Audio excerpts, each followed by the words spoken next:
I'm here in the press conference room at Verticon 2026 here in Atlanta. With me is Steve Nixon from ITC AeroLeasing, and we're talking about what it is that separates the way ITC AeroLeasing works from its rivals in the leasing space. Steve, let's start right there.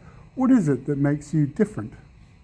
Well, thank you, Gideon. Firstly, ITC is probably the largest independent or family-owned lessor in general aviation, particularly with helicopters. Unlike large banks or financial institutions which often own lessors, we have developed an understanding of general aviation based on working in this environment for over 40 years. Our position in this industry is driven not purely by finance, but passion for the industry, its technology, missions and its people. And like us, many operators and customers in general aviation are also family-owned businesses, so we often find a commonality that enables us to build enduring long-term relationships. Steve, one of the accusations that is often hurled in the direction of leasing companies is placing large orders with the OEMs, but you prefer a different route.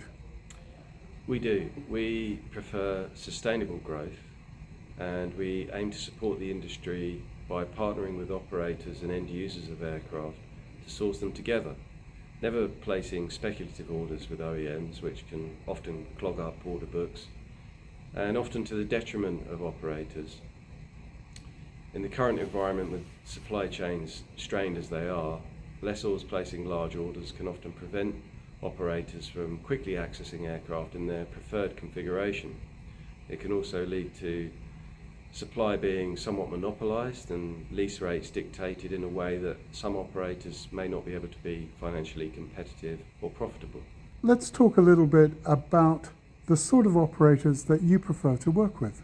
So we focus on essential missions. We're committed to funding missions that matter to society, sourcing and deploying our funds to finance aircraft for humanitarian and socially responsible missions globally, from transportation of residents of remote communities to saving lives by supplying EMS aircraft or distribution of essential supplies under the UN's World Food Programme.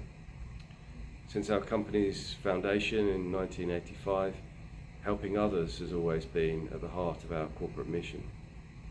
And as we look forward to the next decade, we are strategically positioning ourselves to work with partners that will be at the forefront of operating cleaner, reduced carbon emission technology, using aircraft that operate on essential missions but are also less harmful to the environment.